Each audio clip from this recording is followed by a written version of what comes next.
Hi there everyone. Today I'm reviewing Alpharius, Head of the Hydra by Mike Brooks. So as a long-time reader of Warhammer, I rate the Primarch series quite highly.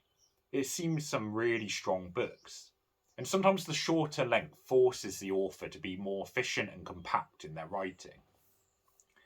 And often they actually streamline the extraneous parts that I sometimes see in other Warhammer series, such as the Horus Heresy.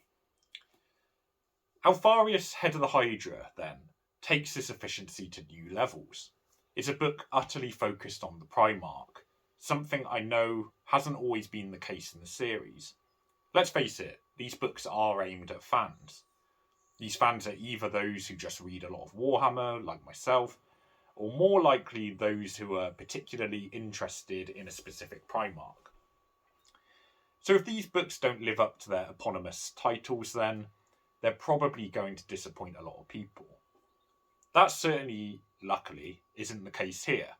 Mike Brooks writes in an efficient way, as I mentioned, and he manages to avoid removing so much of the mystique of the Alpha Legion that they no longer hold interest. Instead, it fills in blanks as to why they are the way they are.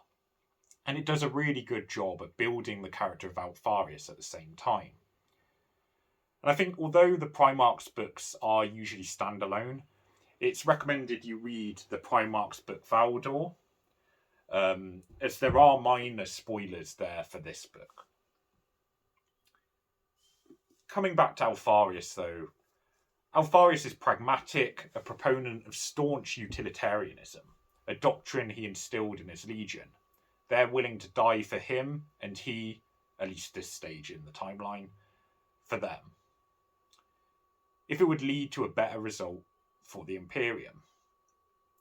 Alpharius decries the arrogance of some of his brother Primarchs, and yet throughout this book, Brooks injects hints about Alpharius or his legion obsessing over honour, recognition, or establishing a legacy.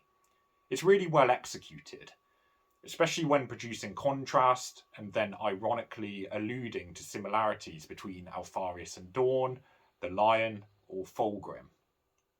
I think some could find these elements slightly overdone, but really this is just signposting to readers the hypocrisy of Alpharius' criticism of the arrogance of other Primarchs.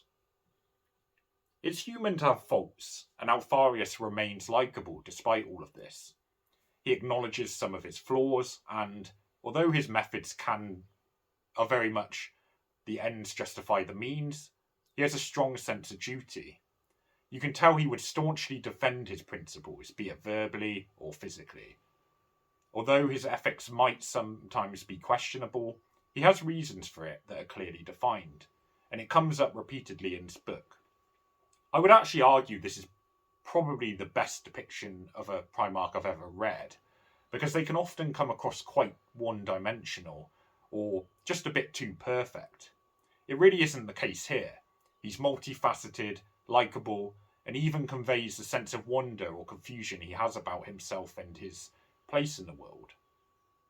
He wonders how humans perceive his Primarch proportions, or what exactly they see when he uses his Emperor-given ability to misconstrue the image he portrays in the eyes of others. Alpharius' philosophy filters down into how his legion acts as well. The one-of-many epithet is borne out within their tactical discussions, with any member of the legion hierarchy being a valid voice. This contrasts quite staunchly with the other legions. Sometimes legionaries take Alpharius' own place in battle in disguise, and they embody the ethos of their Primarch. We see this displayed in the book as well. It's not just as if we're told how they act and then they act in a different way, which I have seen in other books. The action in this book is exciting. Alpharius conveys power, but is often in very real danger. He does do some of the outrageous things befitting his heroic status, and yet he still gets into trouble. I really thought the balance was spot on here. There's always the risk of making the hero a bit too invulnerable. The example often discussed is Superman, and this tendency can reduce the tension as a result of their invincibility.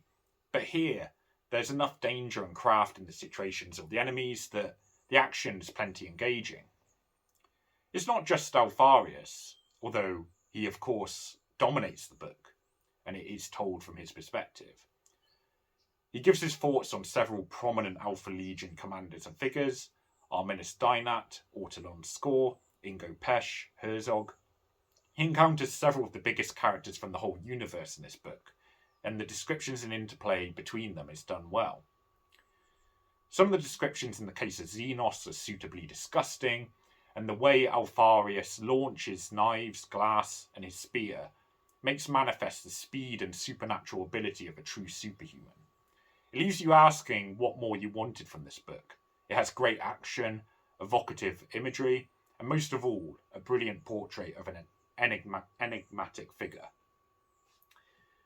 So in terms of final score then for Alpharius, perhaps one could argue that more time could have been spent on other characters, but I think the focus, as we began the review with, should really be on the Primarch himself. And it really does cast a dynamic and interesting portrait, one that absolutely has to be read by fans of the Alpha Legion, and really one that other Warhammer fans should probably read regardless. The book's really well-rounded, evocative, interesting, and more. It really is how to do a Primarch book. I was curious about the Alpha Legion before this book, but it excelled so much it really did make me a fan. In fact, I might say that now I am Alpharius. This gets a 9 out of 10.